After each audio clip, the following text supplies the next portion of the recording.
Ok, boa tarde, bem-vindas e bem-vindos presencialmente, virtualmente, a mais essa reunião do Mioc-Imagem, em ritmo de descoberta de coisas absolutamente desafiadoras. Estamos hoje com outra equipe muito especial, começando por aquele lado com o Dr. Paulo, e com a responsabilidade de substituir a Mariana, mas também com muito brilho, Alencar, no outro extremo. Ao lado dele o Paulo, ao meu lado a Samira, e do outro lado meu, a nossa fonte de inspiração e liderança, a doutora Edileide, que vai apresentar também os dois colegas que vão mostrar o caso. Olá, boa tarde a todos. Mais um caso desafiador, realmente. Esse foi desafiador no diagnóstico e na conduta. Vamos ter bastante ajuda hoje, graças a Deus. Quem vai apresentar o caso é o Dr. Gabriel Pistori, e quem vai discutir no final, fazer um breve resumo do caso, vai ser o Dr. Samuel Marroquino. Ok, vamos começar, Gabriel, por favor. Bom dia, meu nome é Gabriel, sou residente do primeiro ano de cardiologia aqui do Instituto, e hoje a gente vai trazer para discussão um caso bem rico em relação às possíveis hipóteses diagnósticas que a gente tem em frente à evolução. Então, é um paciente masculino, 62 anos, natural e procedente de São Paulo. Prévio, ele tem uma hepatite C tratada previamente, com carga viral indetectável, um paciente ex-tabagista, com abstêmio há mais de 10 anos, e com diagnóstico de 1988 de cardiomiopatia hipertrófica assimétrica não obstrutiva. Além disso, tem uma FA diagnosticada recentemente no fim de 2023, com cardioversão elétrica sem sucesso. Nos demais antecedentes familiares, ele negava qualquer outra alteração. De acordo com o acompanhamento que ele fazia aqui no nosso setor de miocárdio e volemia, ele teve em 2006, um implante de CDI por ter apresentado síncope e no estudo eletrofisiológico ter sido induzido taquicardia ventricular e fibrilação ventricular. Passou bem desde então. Em 2011 teve necessidade de troca do gerador e em 2019 ele evoluiu com uma endocardite infecciosa da válvula tricúspide. Isso foi submetido então à extração do eletrodo ventricular e implantado um novo eletrodo no outro serviço. Desde então, manteve o acompanhamento no nosso ambulatório e em junho de 2023 começou a evoluir com insuficiência cardíaca classe funcional NIRA 3. Presença bastante de ortopneia, dispneia paroxística noturna, bendopneia, e vinha mensalmente, às vezes a cada quinzenalmente, no nosso ambulatório para ajuste de dose de diurético terapia e sem melhora significativa. Na época das nossas consultas, ele fazia uso das medicações de metoprolol 100 mg de 12 em 12 horas, amiodarona, uma vez ao dia de 200 mg, levotiroxina de 25, furosemida 40 mg duas vezes, mas essas doses eram geralmente ajustadas semanalmente no nosso ambulatório de volemia, rivaroxabana por conta da fibrilação atrial e hidroclorotiazida. Na nossa avaliação, no dia ele estava normotenso, com a frequência cardíaca de 86, saturando 94% em ar ambiente. Chamava atenção, ele tinha um exame físico sugestivo de congestão, com turgência jugular positivo, refluxo hepatojugular também positivo. Nos demais avaliações dos outros sistemas, sem informações relevantes. Dos exames laboratoriais do dia, ele tinha como maior destaque um NT-proBNP de 8.520. Nos outros demais exames, nada que chamasse a atenção e fosse relevante. Solicito o Dr. José Nunes de Alencar para comentar o eletrocardiograma.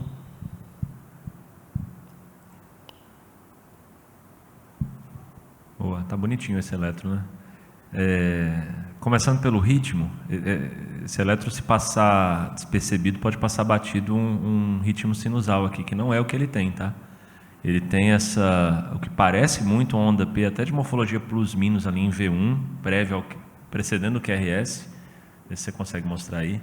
Precedendo o QRS tem, né? Mas você vê que logo depois do QRS tem também uma outra atividade igualzinha. Essa é o que parece seria a P, né? E aí a próxima atividade atrial, ó, logo depois, aí, isso é outra atividade atrial, né? Você consegue ver fácil em V2, olha lá.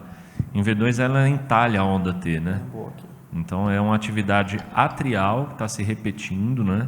A gente pode chamar isso aí de taquicardia atrial ou pensar também na possibilidade de um flutter. O diagnóstico diferencial entre eles é só no estudo eletrofisiológico, né? Se a gente vê, claro, que está se mantendo essa frequência atrial semelhante o tempo todo, fica muito mais para uma reentrada, um flutter, um circuito bem estável, que está ali já funcionando. Então, essa é a primeira coisa legal desse eletro, parece sinusal se você olha desatento. Se você olha lá para V3, por exemplo, ó, sinusal, né? Mas não é, é um flutter atrial, provavelmente, né? E aí, analisando, o PQ fica inanalisável, né? Por conta disso, tem um desvio de eixo para a direita, e a gente pode pensar aqui também se não poderia ter um bloqueio divisional póstero inferior, um BDPI com RDD3 mais amplo que o RDD2, mas isso não é tão significativo para o caso, eu acho. O que dá para ver aí, sim, é que se não tivermos BDPI, a gente pode falar em sobrecarga de ventrículo esquerdo pelo critério de Pegueiro-Lopresti, né? Somando ali a S de V4 com a S de V5, daria sobrecarga de VE, provavelmente. E nada sobre a cardiopatia, né, hipertrófica. Não tem aqui nenhum achado específico para isso, por exemplo, a quem-adaga, né, que a gente já comentou aqui outras vezes. Aquelas alterações de repolarização mais para apical não estão presentes também. Então, dessa etiologia aí, o eletro não mostrou nada. Alencar, eu usava o critério de frequência da atividade atrial como critério para separar a taquicardia atrial de flutter atrial.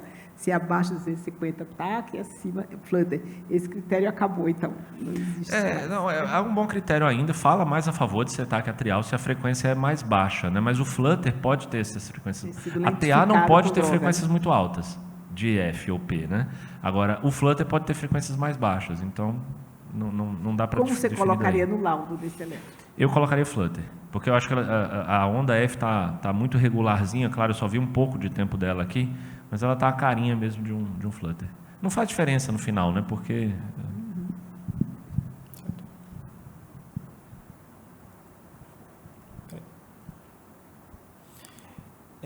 Essa apresentação é basicamente para a gente evidenciar uma primeira alteração em relação a aumento de área cardíaca, né, o índice cardíaco aumentado, e aqui evidenciar que, como ele foi colocado no CDI em 2006, a primeiro é bem evidenciado que tem o 2 coils, né, e evidencia mesmo que é um CDI, e isso aqui em 2006, o eletrodo ventricular normal posicionado, sem tração, e aqui após a troca do eletrodo, como teve um tracionamento um pouco maior do eletrodo ventricular, deixando ele mais reto, né, numa morfologia, numa localização não tão bem adaptada como estava aqui em 2006. Paulo, você quer comentar essa história dos 2 coils que passaram na evolução a ser um coil só? Ótimo. Sim, doutora. Desculpa. Bom, bom dia, boa tarde, né? Obrigado, viu, Edileide e Ibrahim, pelo convite. Então, em 2006, você vê que tem desce no eletrodo, tem um coil ali, dentro do ventrículo, vai subindo o eletrodo, aí tem um coil lá na cava superior, tá vendo? Então, na época, antigamente, se colocava o eletrodo de choque com 2 coils para você ter possibilidades de dar a perda de energia, no caso de uma taquicardia ventricular ou fibrilação ventricular, do coil para o gerador, pode ser daquele da cava superior para o gerador, você ter várias possibilidades de eixo elétrico para reverter a taquicardia. Isso, com o passar dos anos, foi demonstrado que não é superior a só um coil. Bom, esse paciente teve a infelicidade, então, de ter uma endocardite nesse sistema, daí retiraram todos os 2 eletrodos, que é difícil de retirar, principalmente esse do coil que entra dentro do ventrículo, e daí reimplantaram lá à direita, lá na realidade 2017, um novo eletrodo já monocoil. Mas talvez pela extração, que de 2006 a 17, 11 anos, fica uma fibrose muito intensa, já pode ter a própria extração com extrator, que é você pegar tipo uma pistola assim que vai enrolando no eletrodo até chegar na ponta dele e lesar a válvula. Mas daí ficou esse eletrodo bem assim esticado, que poderia também estar segurando um folheto da válvula tricúspide. Então, de 2017, e daí agora ele está nessa insuficiência cardíaca. Não é comum a gente ver essa imagem do eletrodo tão angulado assim, né, Ibrahim? Você não está acostumado a ver, né? Não, muito mais do que a gente está habituado a ver mesmo. Agora, queria te perguntar uma coisa. O que você achou desse raio-x de 2006 para 2019? Você acha que mudou alguma coisa na silhueta cardíaca dele? Né? Com certeza. Principalmente ali, parece que aumentou o átrio esquerdo, né? Nesse paciente ao longo desse tempo todo. E a gente espera até quando tem um ritmo atrial elevado, né? Seja um flutter, seja um FA, que isso aconteça, né? Aumentar o átrio ao longo do tempo. O bronco esquerdo também está bem desviado, mas já estava antes também, né? Já estava... Mas parece que aumentou, né, nesses anos aí.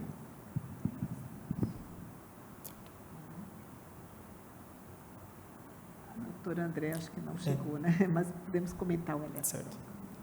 Então, esse é o primeiro ecocardiograma que a gente tem do paciente de outubro de 21, que aqui a gente tem algumas alterações descritivas em relação ao septo de 15 milímetros, a parede posterior de 10 milímetros, com uma fração de ejeção mantida de 57%, e já apresentando um aumento, ela chegou. Isso. Vou chamar a doutora André, então, para comentar o primeiro eco.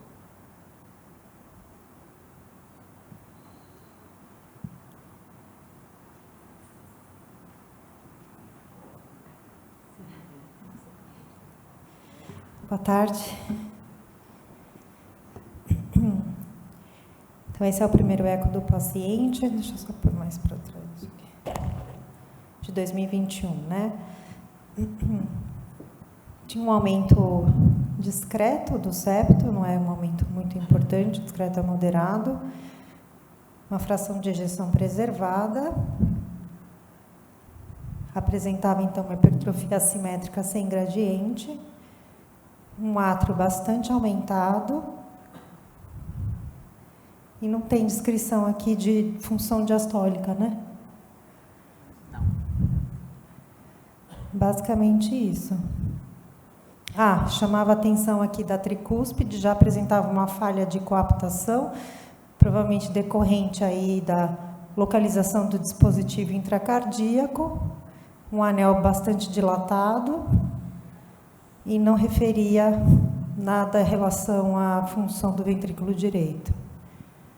André, é difícil o eco nos afirmasse tão categoricamente que era a iteira secundária ao dispositivo. Eu achei interessante isso desse caso, porque o eco melhorou muito ao longo do tempo, né? A gente já teve alguns casos que eram secundários e o eco não definia isso tão claramente.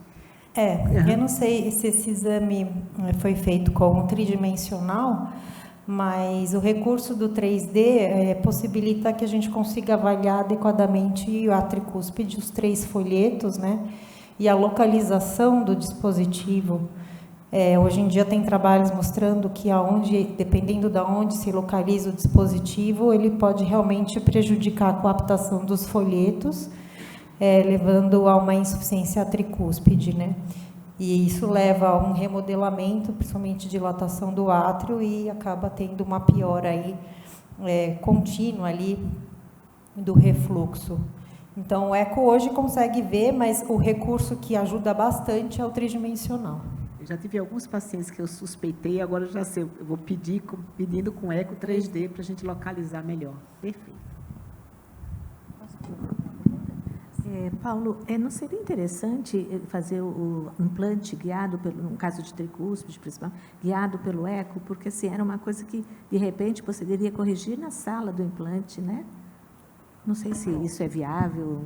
Então, eu acho que acontece que a incidência é muito baixa, está entendendo?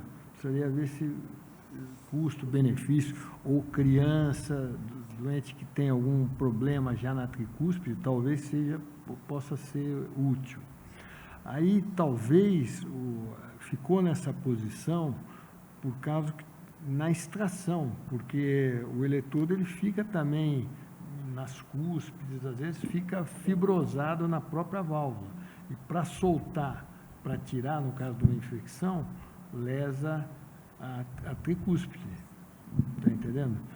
mas é algo a se pensar, mas acho que não justificaria fazer em todos regularmente. Ok, obrigada. Vamos em frente.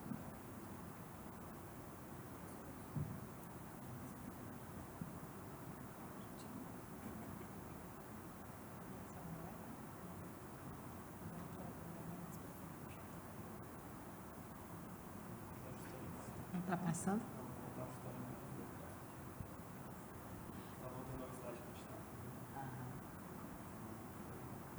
Só dizendo, em alguns casos, o eco ele é, às vezes, solicitado, sim, para auxílio na colocação da localização do dispositivo. A gente sabe que a localização comissural ela é melhor do que no corpo, né, no plano de coaptação dos folhetos, né? E muitas vezes é difícil conseguir colocar, principalmente quando você tem folhetos às vezes redundantes, átrios muito dilatados, isso às vezes prejudica a colocação adequada, e o eco às vezes é solicitado sim para colocação melhor. Mas você tinha comentado que o 3D é melhor, mas seria difícil fazer isso no momento do implante, né? No 3D a gente consegue fazer, tem recursos que dá para fazer sim. E mesmo no bidimensional, né, com um transesofágico, existem as projeções em que a gente consegue auxiliar o eletrofisiologista a localização mais comissural na implantação do dispositivo, né? O que acontece, que acho que o doutor comentou, é que muitas vezes existe o acolamento do dispositivo ao longo dos anos num dos folhetos, criando uma verdadeira aderência. E isso até prejudica, às vezes, no explante, né, doutor, daquele fio, até destruindo a válvula, né? E isso, às vezes, está associado a processos inflamatórios, infecciosos, que se acaba tendo essa intercorrência, né? Agora, quando a gente faz extração aqui, daí a gente usa o transesofágico. É imperativo ir lá, seguramente foi feito isso. Mas você daí não controla a força que você tem que fazer, né?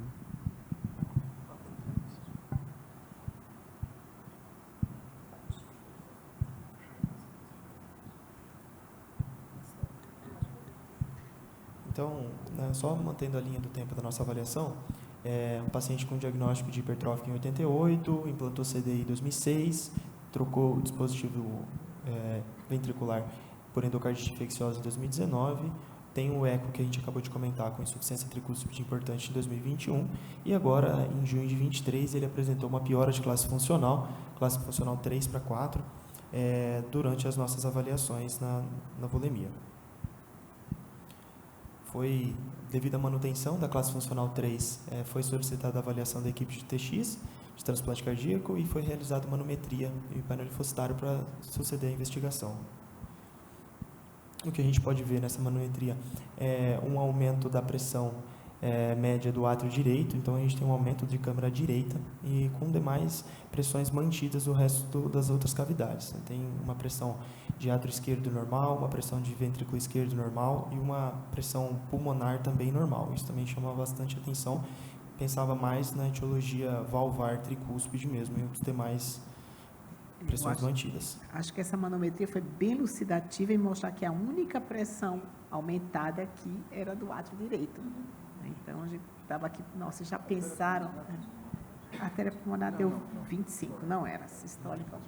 Só tinha de átrio direito sugerido que o paciente tão mal, assim, clinicamente, né, comecei a achar que a melhor opção para ele seria a intervenção na válvula tricúspide.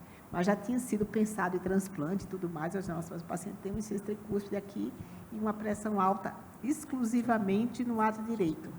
Né? Depois a coisa mudou um pouco, mas até então a gente estava aqui pensando apenas na intervenção na válvula tricúspide.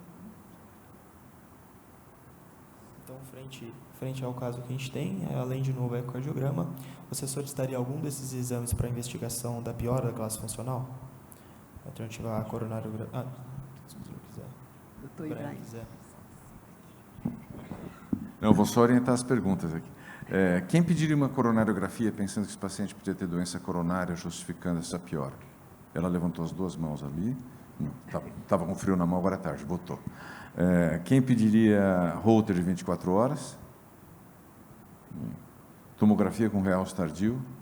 Então, todo mundo pediria todas as anteriores. Eu ia perguntar para o Praul se ele faria ressonância. Faria ressonância nesse caso? Olha, vontade não tenho. Realmente. A gente vai discutir mais para frente, porque... dá para fazer, né, Paulo? Mas sempre tem um risco, né? E precisa ver se risco. a compatibilidade do eletrodo e do marca-passo, né?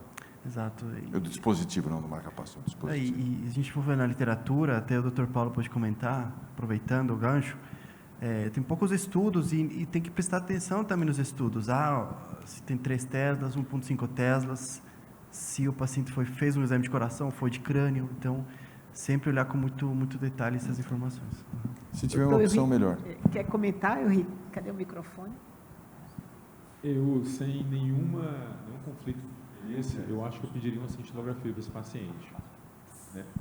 Eu acho que a cintilografia poderia ajudar a esclarecer um pouco os sintomas, excluir de uma forma não invasiva a possível origem isquêmica dos sintomas, daí a gente já ficava mais seguro. Talvez o BRE daria um pouco de dúvida na região septal, tá? Mas serviria assim como prognóstico, né, do paciente, e a gente também surpreenderia outras áreas que possivelmente poderiam estar acometidas. Eu estou percebendo nas últimas vezes que eu vim aqui na reunião, faltou uma opção aí extremamente importante que meu amigo aqui sempre põe. Eu falei para ele, 100% das vezes que eu vou defender. PET-CT é uma coisa muito interessante para esse paciente, né? É um paciente que tem marca-passo, não sei se vocês conseguem excluir 100% algum problema de endocardite, que seja. Então, seria uma coisa interessante. E lembrar sempre que é um exame de corpo inteiro. Talvez não seja o primeiro para a gente pedir aí, tá? Talvez não seja o primeiro, mas está sempre ofertando com a possibilidade de investir em uma coisa sistêmica, não necessariamente cardíaca. Eu acho que faz sentido nesse caso. Mesmo sabendo que esse paciente está com uma proposta, seja de uma intervenção sobre a tricúspide ou um transplante, quer dizer, a gente sabendo que vai ter que fazer uma coronariografia para ele, né? Se mesmo assim acha que deveria fazer cintilo? Sim, eu acho, porque às vezes a gente só tem uma doença só, né? Às vezes fazer uma cintilografia para saber se ele tem isquemia e tem alguma coisa abordável, e o transplante seria a curto prazo, e até mesmo para a gente saber a etiologia do sintoma, né? Acho que a cintilo, a gente não pede somente para definir se vai fazer CAT, se não vai fazer CAT, se vai pôr stent, se vai revascularizar, se vai transplantar. Mas talvez definir a etiologia de sintoma para guiar o tratamento seria uma coisa interessante. Você concorda, Ibrahim? Você pediria uma cintilo? Talvez nesse caso em específico, não. Porque eu pensaria mais no PET-CT até pensando no outro quadro. Mas nesse caso específico, se você estivesse realmente pensando em transplante, não. Se você estivesse pensando em intervir na tricúspide, sim. Porque aí você pode ver se tem algum componente isquêmico ajudando no raciocínio diagnóstico. E sempre pensar que a conduta a longo prazo seria o transplante, né? Uhum. Então, se a gente tivesse o sentido, que é um método super disponível aqui no Instituto, né? Depender, a gente consegue marcar em curto espaço de tempo, a gente consegue orientar certinho os achados. Então, talvez seria talvez não definisse de cara a conduta final, né?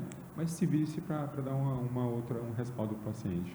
O interessante é que não se pensou nem pouco em DAC para esse paciente, né? Que ele fez a manometria e poderia ter aproveitado a mesma ocasião de fazer a coronariografia. O catéter estava pertinho, né? Estava lá e não se usou. Mas acho que aí entra aquela história da gente sempre tentar encaixar as coisas num raciocínio só. Como ele tinha um diagnóstico inicial de hipertrófica, e o que ser uma coisa que essa reunião ensinou para nós é que nem sempre isso é verdade, né? Muitas vezes a gente tem condições coexistindo. Mas acho que eu entendo o raciocínio de quem fez, porque pensou que a hipertrófica poderia explicar, hipertrófica mais o mau posicionamento, a relação do eletrodo com a válvula tricúspide pudesse explicar tudo. Só mais uma intervençãozinha rapidinho, gente.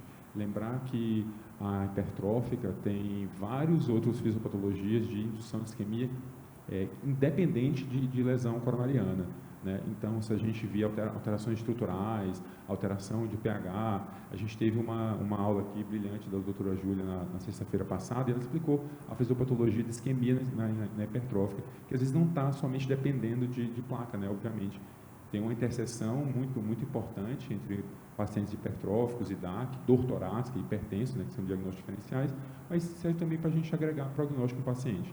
Tem um estudo com PET-CT, com perfusão em PET-CT, mostrando que qualquer alteração perfusional no PET-CT em pacientes hipertróficos, a mortalidade dele se compara a um paciente de DAC de alto risco. Lógico, PET-CT perfusão a gente não faz, né? Infelizmente não está disponível aqui no Brasil, mas fica o dado aí, talvez seja extrapolável para uma cintilografia de perfusão.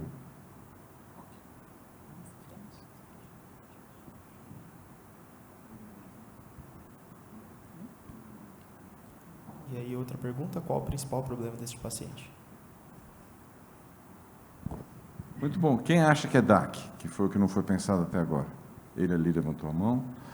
Quem acha que é só a insuficiência tricúspide? Levantou 2 vezes agora. 3. Quem acha que foi só a insuficiência tricúspide pelo eletrodo? Tem 1, 2 não, 8, né? Cada uma das opiniões ele vale por 4. Quem acha que é o gradiente intraventricular ainda não detectado? Ele que está apresentando o caso levantou a mão. E quem acha que é a arritmia atrial, que o problema do paciente é FA com hipertrófica, que é um quadro dramático?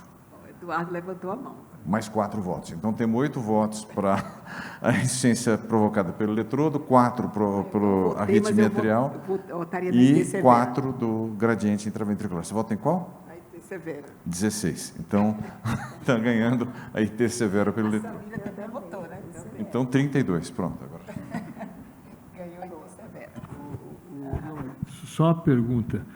Ele está com a IT severa desde 2017, hein? 17 a 21, eco normal. Aí, vocês não mostraram também o eletro quando ele descompensou. Você não mostrou, não né? mudou, não mudou. Não, mas, chefe, não é de 17, é 19, né? Hã? De 19 a 21 tem uma esse tempo, quando ele discordância trocou. aqui. Não, 17. sabe, eu conheço bem esse doente, é 17. Falou Sabe, pra mim porque como 19. ele operou aqui em São Paulo com amigos nossos, etc., eu entrei muito em contato para saber bem o caso, né? Que é um caso que nós vamos tratar aqui, então, 17. Mas tem discrepância mesmo no prontuário. Você tem razão, não é que foi erro teu. Mas aquele eletro é o inicial, aquele eletro. Não, aquele eletro é o mais recente, mas não é diferente. É o mais recente, né? Mas não é De diferente. junho Então, agora, porque né? esse paciente, por ST, em 2021 está com a função normal, eu pensaria em FA. Eu sou suspeito para falar, mas eu acho que é uma FA ou de alta resposta ou a função marcapasso do CDI estimulando o ventrículo desnecessariamente, em quem já pode estar pela doença dilatando ou não, ou ser a causa da dilatação. Paulo, eu concluí pela IT por conta da manometria. Eu acho que a manometria, se fosse FA, que levaria uma disfunção diastólica e aumentar a pressão demais do lado esquerdo, deveria aumentar a capilar, a pressão pulmonar. E ele só tinha pressão alta no lado direito. Isso eu achei interessante da manometria isso, e a gente acha que tem que ser quando tem pressão aumentada. Não tinha pressão aumentada à esquerda até janeiro deste ano, né? Vamos em frente? Deixa eu olhar esse miocárdio, então, né? Não é isso que vem agora? E a última pergunta, neste momento, qual a melhor conduta? Posso perguntar, está pronto para assistir a conduta? É melhor olhar esse coração de novo? Perguntando. Eu acho que sempre é bom olhar o coração de De novo. novo, né? eu também acho.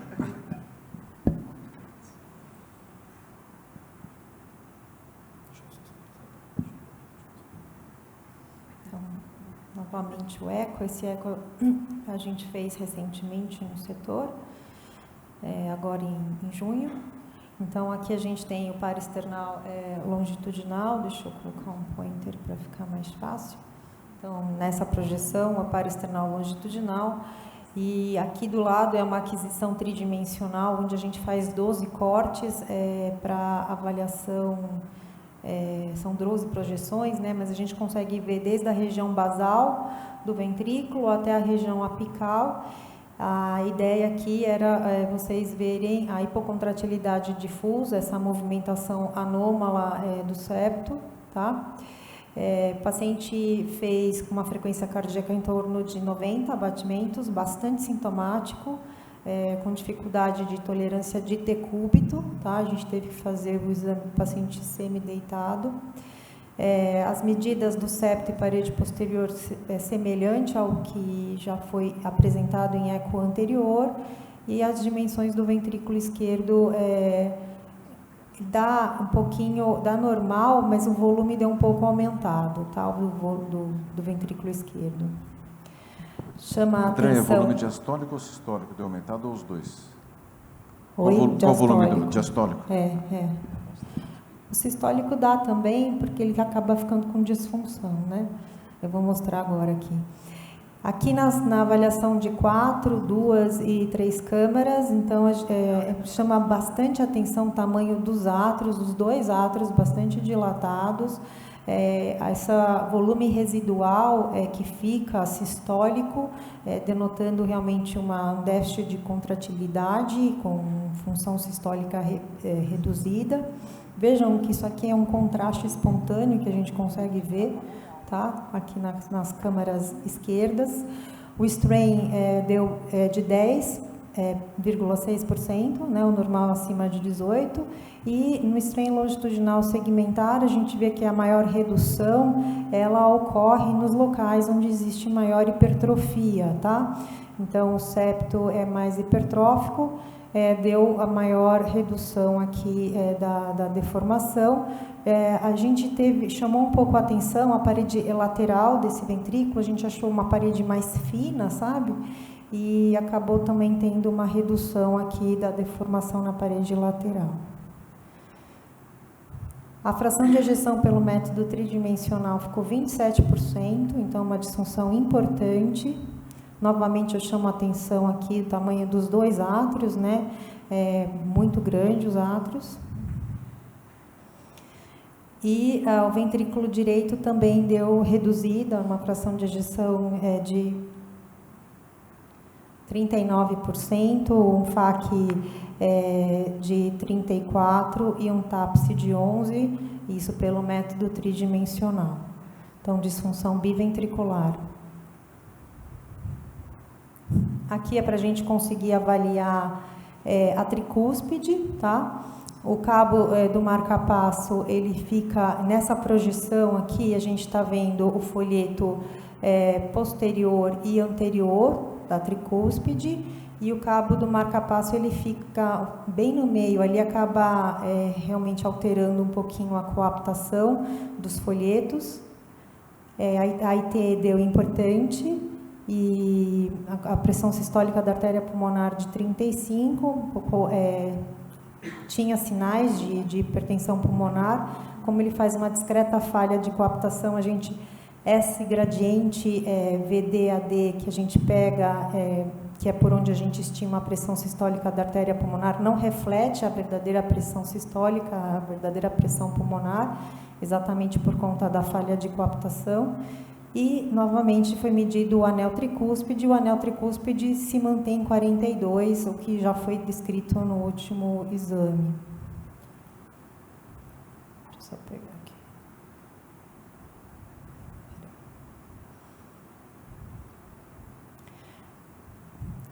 Varrendo, então, os outros folhetos que a gente estava querendo ver por onde passava o folheto, o dispositivo, né? A gente viu que na base ali do folheto anterior, junto com o posterior, a gente tem essa massa aderida, quase que comissural, móvel, bastante sugestiva de vegetação, não tem um aspecto de ser cicatricial, então foi uma coisa que chamou bastante atenção, a gente acabou até fazendo contato com o pessoal do miocárdio, e é uma massa de 16 milímetros por 5.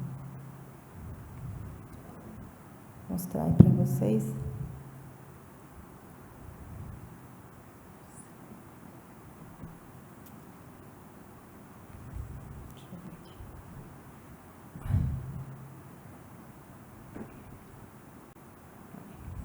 Pronto. Agora sim. O sinal da seta. Tem uma travadinha aqui. A gente fez o volume do átrio esquerdo em tridimensional, tá? Bastante aumentado, 75 ml por metro quadrado, e o do átrio direito maior que o do átrio esquerdo, 90 ml por metro quadrado. Quer dizer, um aumento importante dos dois. Esse paciente, apesar de estar em ritmo de marca-passo, a gente acabou tentando fazer a avaliação, dá para ver se tem sinais de aumento das pressões do átrio esquerdo, porque é um paciente que apresentava queixa muito mais de dispneia, de baixo débito, lembrando mais lado esquerdo do que direito, e lembrando até disfunção diastólica.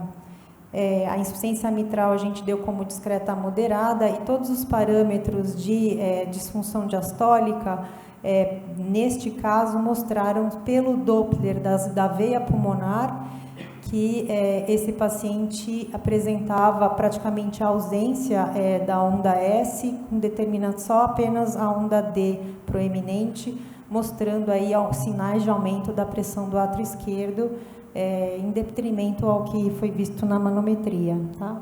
Então, no nosso exame, esse paciente tinha sinais de aumento das pressões diastólicas. O André, como você justifica esse E' tão baixo de 7? Então, ele acaba fazendo, porque o que acontece? Ele não tem paz-enchimento. O gradiente que acontece entre o AE e o V, a pressão do átrio esquerdo é grande e a pressão do ventrículo é grande, então o gradiente entre eles é pequeno. No enchimento rápido, que é onde deveria ter bastante gradiente, que é a onda, na fase de enchimento rápido, que é a onda E, é um momento, na fase de relaxamento isovolumétrico, você tem uma queda bastante grande da pressão dentro do ventrículo esquerdo, enquanto o átrio esquerdo está recebendo sangue das veias pulmonares. Esse paciente ele tem um átrio bastante dilatado e o ventrículo tem uma dificuldade muito grande de relaxamento. Essa parte de relaxamento isovolumétrico é bem reduzido. Então, na hora que a válvula mitral abre, ela abre com um pouquinho de diferença de gradiente VE-AE, esse gradiente não é muito grande, por isso que a onda E, nesse caso, é pequena, tá? Existe, é diferente do que a gente esperaria nos padrões restritivos, né? Mas é exatamente o que acontece, isso. Ele acaba não tendo um gradiente tão grande entre as duas cavidades, por uma disfunção importante do ventrículo esquerdo também, e não é apenas uma disfunção diastólica, ela é sistólica também, tá? Então, o que acaba, e fora isso, também esse paciente, como ele faz arritmia em ritmo de marca-passo, fica muito difícil a gente conseguir avaliar pelo Doppler pulsátil da mitral. Por isso que a gente acabou tentando avaliar pelo enchimento das veias pulmonares.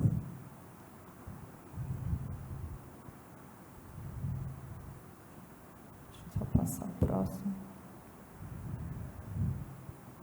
Não consigo passar. Aqui. A última projeção é para avaliar a válvula aórtica, uma válvula aórtica discretamente espessada, uma abertura preservada com refluxo discreto. É isso. Obrigada, Andréa. Acho que você também vai ter que ir correndo agora para a acreditação, né? Você e Ibrahim, eu agradeço bastante.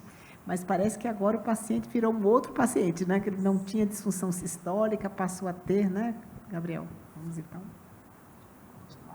Então, mantendo a linha do tempo aqui da nossa avaliação, o paciente, num contexto de junho de 2023, teve uma piora de classe funcional 3/4, e no eco mais recente, agora de junho de 2024, ele teve uma queda de fração de ejeção significativa, de 57% para 27%, e essa presença da vegetação na válvula tricúspide.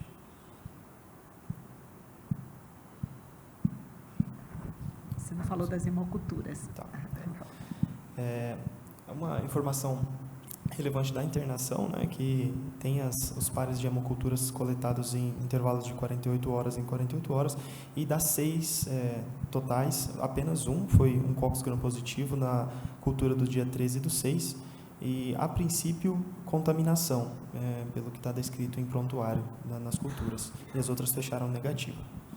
Vou solicitar para o Dr. José comentar com a gente sobre o A roto. gente ficou querendo entender por que a disfunção recente, né, que não existia, então. e uma das hipóteses era a possibilidade de frequência cardíaca mais Com elevada. certeza, acho que o que o Dr. Paulo falou é muito pertinente aqui. A gente não sabe quanto que era estimulado o ventrículo dele antes, não é?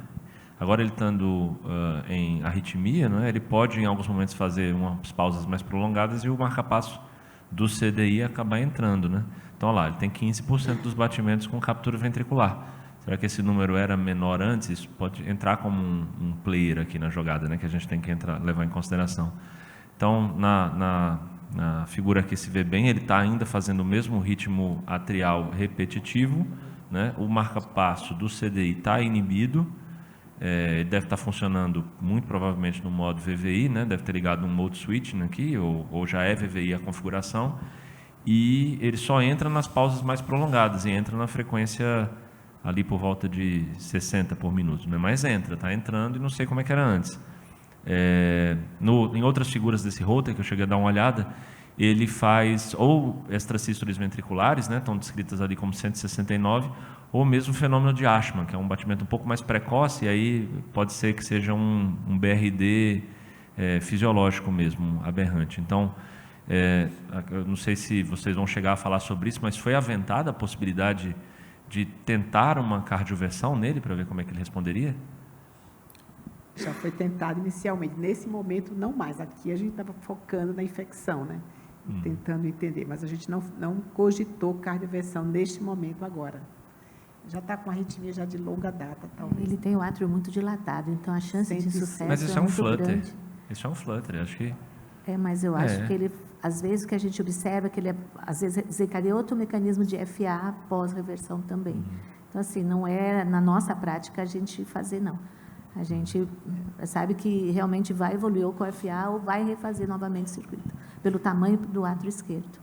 Mas eu acho que interessante isso que o José comentou, que geralmente a gente considera muito o tamanho do átrio para a cardioversão de um FA, mas não para um flutter, né? Então, é isso que está... eu entendo que ele pode, claro, né, evoluir depois, mas até pensar em um teste terapêutico, né? Essa é uma coisa que você não vai pedir nenhum teste genético para isso, não. Você testa como é que ele fica, né? Se ele, por acaso, ficar assintomático, né? Com a frequência cardíaca de 60, com 0 capturas ventriculares, porque provavelmente as capturas vão diminuir também com a cardioversão, né? Enfim, estava pensando nisso também, que foi exatamente o Dr. Paulo já tinha adiantado, né? Minutos atrás. Solicitar o Dr. Paulo comentar com a gente a telemetria. Então, a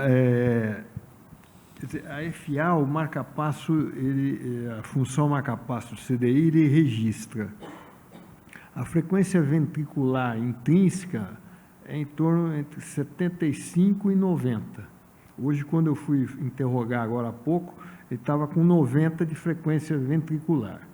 Mas uma das coisas que pode a estimulação estar envolvida, e com o aparecimento desse flutter /TA, é isso aí que está acontecendo, que o CDI só registrou, aponta aqueles 2 batimentos bem no começo ali, para a esquerda, isso aí. Ele registrou isso aí como uma taquicardia ventricular. Pegou só 2 batimentos, mas ele tem um TS ali, esses 3 ali, está entendendo? 1, 2, 3. Então, devido a esse ataque ventricular, que foi a única arritmia que ele registrou ultimamente, ele registrou a parte da direita, vai para a direita. Então, você vê que lá em cima o átrio está disparado.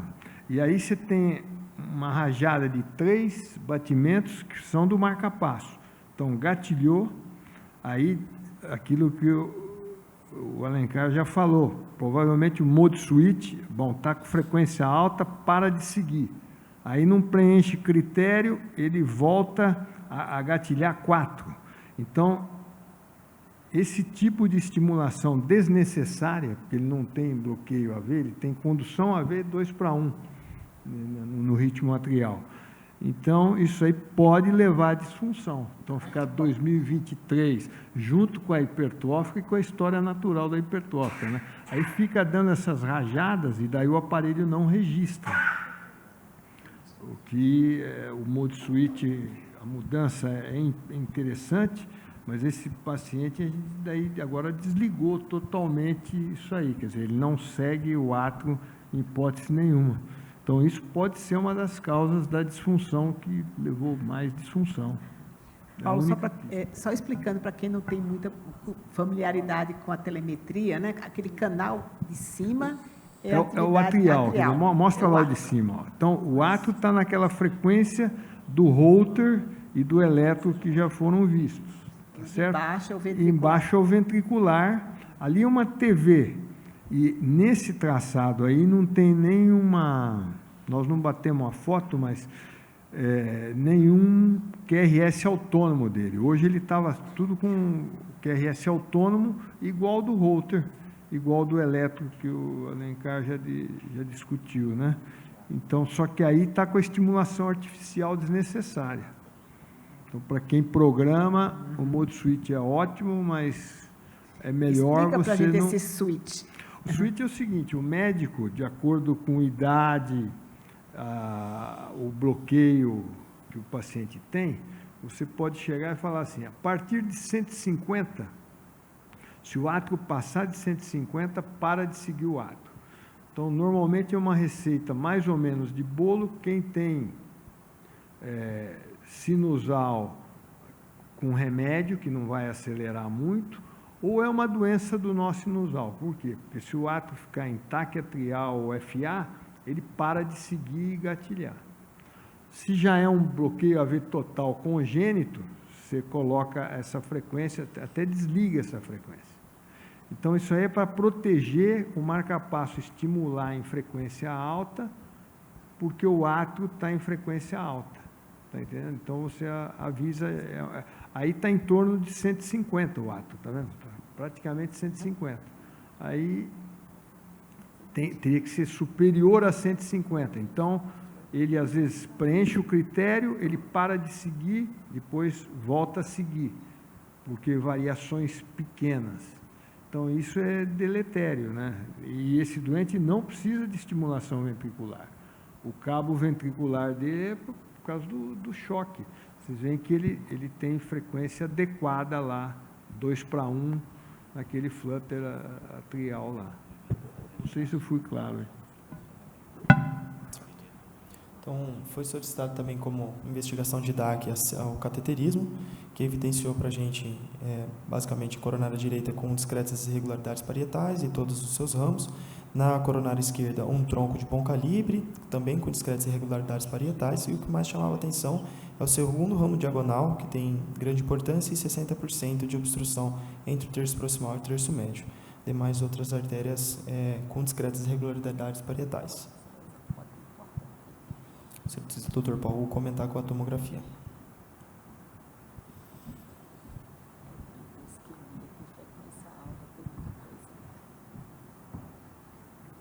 Bom, obrigado pelo convite, fazendo parte de uma discussão bem interessante.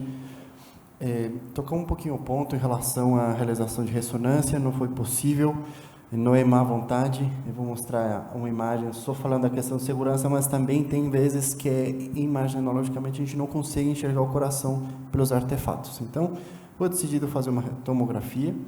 A gente sempre gosta de começar por as imagens iniciais, a gente vê o artefato metálico já na tomo do CDI, no dispositivo, aqui os cabos, tá? Como a gente está vendo, e isso é uma imagem sem contraste, no qual a gente já chama a atenção essa área cardíaca bem aumentada. E vejam como o potencial da tomografia justamente para ver se hiperatenuação, seja pelo cálcio ou por artefatos metálicos. A imagem fica realmente muito bonita e esse é um potencial muito forte da tomografia que já vocês conhecem muito bem, a utilidade, sobretudo até para avaliar cálcio nas coronárias. Interessantemente, a gente achou um nódulo pulmonar aí de 4 milímetros. Acho interessante acompanhar aí estudos tomográficos posteriores. E aqui só para falar aquilo que tinha comentado para vocês inicialmente, veja como a tomografia consegue avaliar muito bem os artefatos mecânicos, cálcio, mas esse aí é um exemplo, não é do paciente, mas vejam como o artefato metálico, não só falando de questões de segurança, atrapalha muito para enxergar. Vocês veem que não dá para delimitar absolutamente nada da área cardíaca, nem dos átrios. Então, isso foi umas limitações desse paciente, tá? Então, é possível, sim, analisar, extrapolando essa questão do realce tardio também pela tomografia, que é feito, como eu vou mostrar para vocês. A gente aproveitou a injeção de contraste para adquirir uma imagem em 4 câmeras, que ajuda, assim, para ter uma boa noção anatômica, no caso do nosso paciente. Vejam essa cava inferior dilatada. A avaliação anatômica pela tomografia cardíaca é um padrão de ouro. Vocês veem essa capacidade de definir as bordas. O artefato metálico aqui atrapalhou para avaliar a tricúspide, mas vejam como os átrios são uma coisa que chama muito atenção já em todos os métodos que estão enxergando eles. Então, vejam como a espessura miocárdica também é aumentada, mas também a gente chama a atenção que não tem um aumento da espessura das outras paredes, tá? Aqui eu quis comparar para os senhores a imagem de tomografia nas imagens superiores com contraste, e as imagens inferiores é uma imagem que a gente fala de realce tardio. Então, isso não é a mesma capacidade da ressonância que a gente tem para avaliar o realce tardio, a gente extrapola essa possibilidade. Uma técnica bastante parecida, a gente injeta um pouquinho mais de volume de contraste na tomografia, espera um tempo prudencial para realizar essas imagens, e é aquilo que vocês têm aqui. Então, a gente percebe, vou mostrar para vocês com mais detalhe, vamos colocar o sinal da seta para que seja mais notório, esse aumento de densidade aqui no septo interventricular, o qual é compatível com uma fibrose miocárdica. Só para comparação, o tecido, o miocárdio fica mais escuro e os segmentos onde tem fibrose ele fica mais branco. Então, esse realce tardio chama muita atenção estar presente em pacientes com CMH. Chama atenção que ele está pegando todo o septo. E, infelizmente, a avaliação do realce no segmento inferolateral acaba sendo prejudicada pelo marca-passo, tá? Só para que fique menos subjetivo, eu delimitei uma imagem em 4 câmeras, mostrando para os senhores como que as bordas a gente consegue delimitar, e vejam aqui em comparação no segmento lateral, a densidade muito mais clara do que no segmento aqui.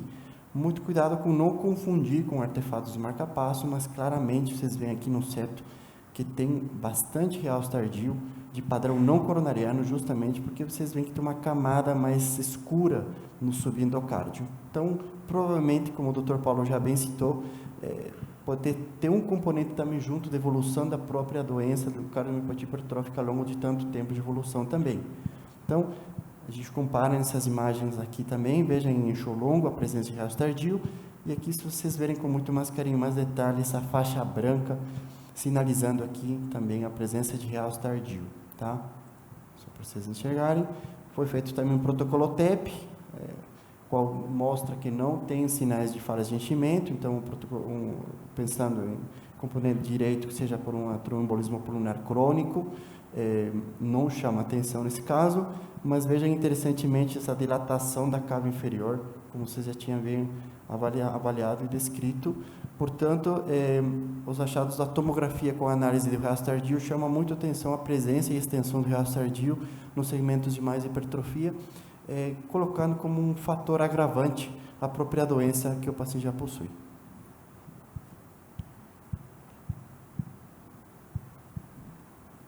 Então, como evolução do quadro, o paciente está internado aqui com a gente, mantém quadro clínico em classe funcional 3, a presença de culturas positivas está em andamento, mas sugestivo de contaminação. Ele está em vigência de antibiótico terapia empírica, com ceftriaxona, ampicilina e oxacilina, e a princípio tinha sido considerado a listagem para transplante, que a gente tem uma informação do dia de hoje que foi contraindicado por questões sociais. Aqui eu trago os critérios de Duke modificado para endocardite bacteriana, então um quadro clínico de uma endocardite possível, por conta de um critério maior, que seria a descrição de um ecocardiograma com evidências de endocardite, e um critério menor, descrito por história prévia de endocardite infecciosa. Então, segue o tratamento para essa etiologia. Samira, quer comentar, antes do Samuel fazer o resumo? em relação a gente, quando a gente vê um caso assim, a gente tem que tomar muito cuidado, porque assim, olhando a princípio, se falar é um problema valvar, a válvula tricúspide está com um refluxo importante pela endocardite, o cabo de marca-passo, e aí isso serve de lição que a gente tem que ver o paciente num contexto geral, tanto do lado esquerdo como do direito. Então, o que chamava atenção nesse paciente? Ele tinha uma cardiopatia hipertrófica, tinha uma disfunção de VE, mas não tinha um cometimento da válvula mitral importante. Tá? Então, assim, e a clínica dele é de ciência cardíaca esquerda e não tanto de direita. Então, geralmente, quando você tem uma disfunção esquerda, você vai levar a uma disfunção do lado direito, retrógrada, e uma IT pela disfunção retrógrada do lado, acometimento do lado direito. No caso, a gente vê um VD normofuncionante, uma disfunção discreta, e uma IT importante, com uma congestão, só apenas uma hipertensão maior no átrio. Então, não condiz uma insuficiência cardíaca do lado direito, né? E aí o que realmente a gente vê, né, Edileide, que a fração de ejeção baixa, não tem indicação, embora ele tenha uma insuficiência tricúspide importante, com provavelmente alteração, não estaria indicado cirurgia, porque ele já tem uma disfunção ventricular esquerda. E quando é que a gente indica cirurgia do lado direito na tricúspide? Quando você vai abordar o lado direito. Então, ele não tem o lado esquerdo, desculpa. Então, ele não tem indicação de abordagem do lado esquerdo. E a tricúspide, eventualmente, a gente poderia, mas se fosse realmente causadora de uma disfunção isolada, num contexto de um VE normofuncionante. Então, não tem indicação de abordagem valvar mesmo nesse contexto. Agora, tratar a endocardite é fundamental, né, Edileide? Acho que é mais ou menos isso. Pois é. Esse paciente, até 2 meses atrás, eu acho que ele teria indicação de abordagem. E por que ele perdeu função sistólica agora, né? Então, a gente sabe que, ao longo do tempo, os átrios foram ficando gigantes, por conta até dessa arritmia atrial, né, que foi crescendo os átrios. Ele foi perdendo função sistólica também, porque foi fibrosando, e a gente sabia que tinha um septo de 20, e agora tem de 15. Eu acho que foi multifatorial, mas a perda de função foi de 3 meses, que a gente tinha eco até de 3 meses atrás. Eu acho que a arritmia atrial, a infecção associada, talvez um pouco de isquemia, porque ele tem uma lesão moderada, acho que tem muita coisa junto aqui, e eu não me surpreenderia se depois de tratar a infecção, de a gente programar o marca-passo, o CDI, como o Paulo falou, que a gente tenha alguma recuperação dessa função de VE. Eu acredito também. Você também acredita, né? Então, eu acho que talvez até reverter o flutter, como o José Alencar comentou, acho que isso é mais um passo que talvez venha a melhorar, que ele vai seguir melhor o átrio, né? Sim. Com a programação do CDI. Você concorda, Paulo, que talvez a gente melhore essa função ventricular mais para frente? Eu acho que tinha que tentar, né? Eu tentaria. Vai ter que ver o que vai acontecer daqui a pouco, né? Então, o doutor Samuel vai desfazer. E geralmente, quando faz isso, a melhora ela não é muito demorada, não. A gente vê uma melhora rápida. Então, acho que vale a pena mesmo. Aí, talvez a gente volte a considerar a intervenção, né, sobre a tricúspide, mas acho que no momento, sim, não, né? Não. Ok, vamos então, Samuel. Boa tarde, pessoal. Primeiramente, eu queria agradecer e parabenizar o Dr. Gabriel e o grupo de staffs aqui pela discussão, né? Excelente caso clínico, né? Um caso complexo de um paciente que evoluiu aí com insuficiência tricúspide grave, né? Que secundária a várias causas, né? Então, por isso, a importância desse assunto, né? Bom, a valvopatia tricúspide, né, por muito tempo, historicamente, ela foi praticamente ignorada, né, assim, alguns livros antigos e tudo falam que a discussão dessa patologia, né, dessa disfunção, ela não deveria ser dada muita atenção, devido praticamente a maioria das causas ser decorrente de uma disfunção secundária, né, então, primeiro você tentaria corrigir as outras patologias, que isso naturalmente repercutiria sobre a válvula tricúspide, mas a gente sabe que isso, no dia de hoje, a gente não pensa dessa forma, né, dado ao impacto prognóstico negativo, né, sobre dessa valvopatia sobre o paciente. Diante disso, a gente sabe o quão é importante saber as causas, né, a fisiopatologia da doença para poder manejar melhor o paciente, saber o que abordar e quando abordar, né. Bom, falando sobre a regurgitação tricúspide, ela acomete menos de 1% da população geral, né? Ela, na literatura, fala de uma ITS clinicamente significativa em cerca de 0,5% a 0,8% da população geral. A sua prevalência aumenta com a idade, como todas as outras valvopatias, né? E fala que se em cerca de aos 75 anos, 4% da população apresenta pelo menos uma regurgitação moderada, e ela associa-se com as maiores taxas de mortalidade, independente da função ventricular esquerda e da pressão sistólica de artéria pulmonar. Falando um pouco das causas, né, como toda valvopatia tem as causas primárias e as secundárias, né. As principais são as causas secundárias, que é uma etiologia funcional, é secundária a um problema ali no ventrículo ou um acometimento do átrio, que vai levar também um alargamento ali do anel tricuspídeo, né? Ou seja, de algum acometimento do músculo cardíaco que vai levar à falha de coaptação dos folhetos, né, da válvula tricúspide. Enquanto que isso não tendo o acometimento do aparato valvar, né, isso na causa secundária. Já a causa primária é a causa assim, orgânica, né, é uma causa, um defeito intrínseco do aparelho valvar, né, incluindo aí tanto os seus folhetos quanto as cordas tendíneas, né. Nessa o acometimento, assim, a prevalência é bem menor, né, em cerca de 10%, enquanto que na secundária é estimado entre 80% a 90%. Aqui essa ilustração é só para demonstrar um pouco quando tem o acometimento ventricular, né, devido à dilatação do ventrículo, isso vai acabar causando o afastamento ali dos folhetos da tricúspide, né, e levando à regurgitação, enquanto que esse aqui seria a causa secundária por dilatação do átrio direito, né. Nessa classificação da funcional,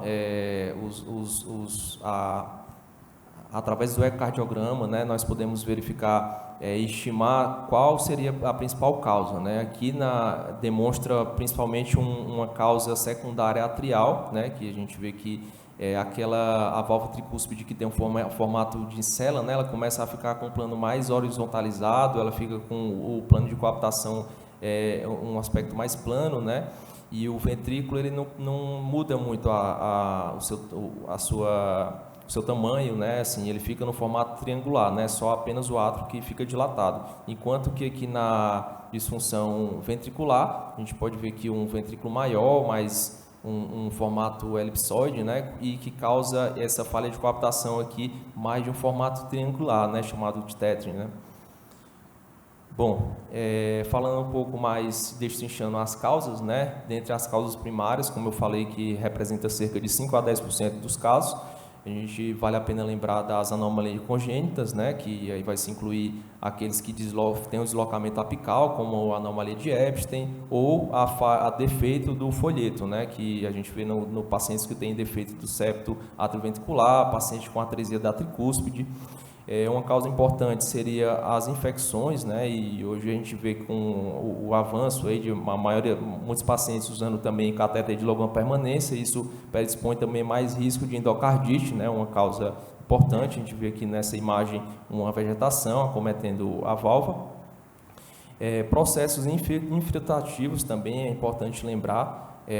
Aqueles que que infiltram o folheto, né, que pode ser decorrente de tumor, da síndrome carcinoide, que acomete principalmente a válvula tricúspide, né, decorrente da produção anormal de algumas substâncias, como a serotonina, que como ela acaba se degradando ali no parênquima pulmonar, ela acomete mais a válvula tricúspide, né. Algumas drogas também que eram utilizadas para efeito de anti-enxaquecoso, anti-enxaquecoso, também foi estimada, né, para acometimento dessa válvula. Ou então mesmo a fibrose, né, decorrente de uma patologia reumática, como lúpus, a radiação, né, aqueles pacientes que evoluem com lesão actínica da válvula, e as doenças degenerativas que vão levar aí a um prolapso, a um freio, né, do folheto, e também aqueles pacientes que têm algum trauma torácico contuso, pode ter verificar a longo prazo, e às vezes você só vê depois que lesou alguma folheto da tricúspide, e as causas iatrogênicas também que causam avulsão ali, algum dano ao folheto da válvula, né? E pode ser decorrente de processos como aqueles pacientes que têm alguma miocardite, que evoluem para um IC avançado, que precisam de alguma biópsia. A biópsia por si só pode lesar, assim como a extração de eletrodos. nas causas, destrinchando as causas da IT secundária, a gente tem que lembrar que eu expliquei lá da acometimento ventricular e o acometimento atrial, né? A secundária, acometimento ventricular, são aqueles pacientes que têm um HP pós-capilar, né, decorrentes mais de uma doença ventricular, que tem insuficiência cardíaca de fração de ejeção reduzida, ou até mesmo preservada, ou mesmo aqueles pacientes que têm alguma doença valvar esquerda, né? Aqui essa imagem mostra um paciente com estenose severa aórtica, né, que vai levar todo aquele aumento da hipertensão capilar pulmonar, dilatação do ventrículo direito, causando até então a dilatação do anel, né? Aqui as causas de HP pré-capilar, que são as doenças do parênquima pulmonar, e aquelas também, a doença da artéria pulmonar também, né? Aqueles pacientes que têm um TEP crônico, têm alguma fibrose pulmonar. E também as causas que levam ao acometimento do ventrículo direito, né? A doença primária do ventrículo direito que leva ao remodelamento do ventrículo, né? Que pode ser decorrente do infarto do VD ou até mesmo aqueles pacientes que têm uma cardiomiopatia arritmogênica do VD, né? Essa imagem representa uma ilustração aqui do paciente que tem esse acometimento. No paciente que tem aquela regurgitação por um defeito atrial, né, ele fala que geralmente é aquele paciente que não tem acometimento ventricular, né, então é decorrente de uma dilatação do átrio por si só ou do anel tricuspídeo, né. Isso é relatado nos pacientes decorrentes da idade, aqueles pacientes que têm uma fibrilação atrial aí permanente, né, de longa duração, aqueles pacientes que têm insuficiência cardíaca de fração de ejeção preservada, né? Aquele fibrilação atrial, como eu falei, permanente, pode levar a dilatação crônica, né, aí dos átrios, causando um alargamento, aí, um distanciamento ali do anel e causando falha de coaptação da tricúspide. Esses casos são...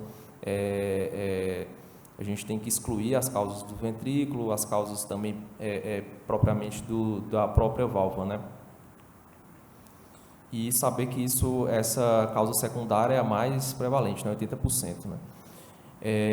Aqui se fala uma classificação mais relacionada aos dispositivos cardíacos implantáveis, né, que representa aí cerca de 10 a 15% dos casos. Isso acabou sendo uma nova denominação, porque é uma causa que inclui tanto a etiologia primária quanto secundária, né? Ela pode ser causada por lesão, perfuração dos folhetos, tanto da válvula, né, quanto do aparelho subvalvar, ou até mesmo pela restrição, vou explicar um pouco mais à frente. E pode ser um achado incidental também, né, aqueles pacientes que têm o dispositivo, mas que não têm interferência no aparato valvar.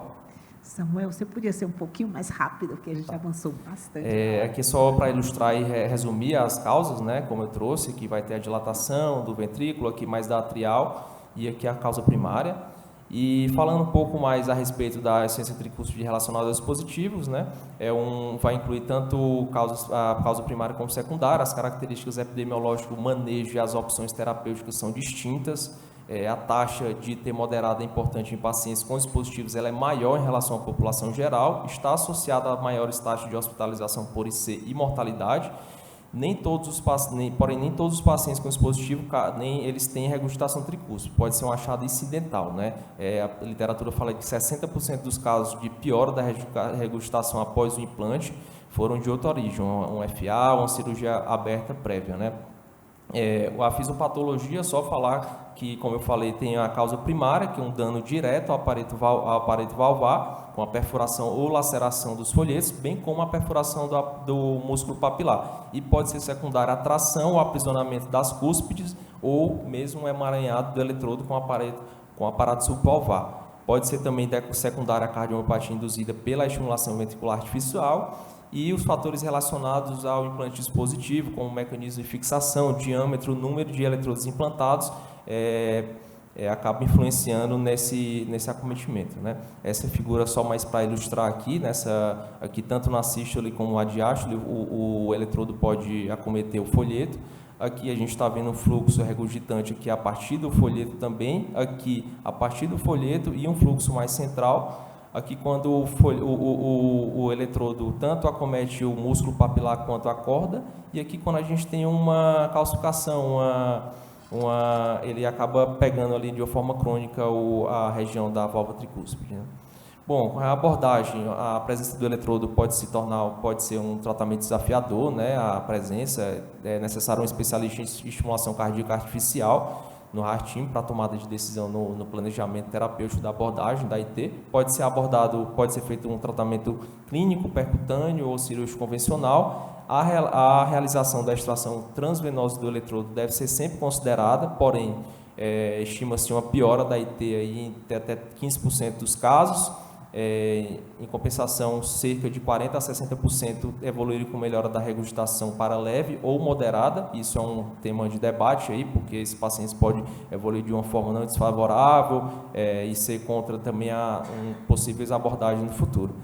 Bom, o tratamento cirúrgico da IT clinicamente significativa varia com base na causa subjacente, na progressão natural da doença.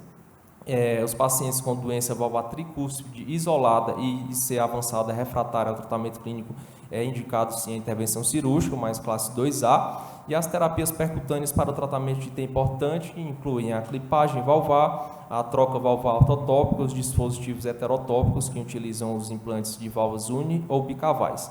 Os resultados de coortes de pacientes submetidos à cirurgia da válvula tricúspide nos Estados Unidos mostram que os resultados da plastia são superiores ao da troca valvar, especialmente nas populações idosas.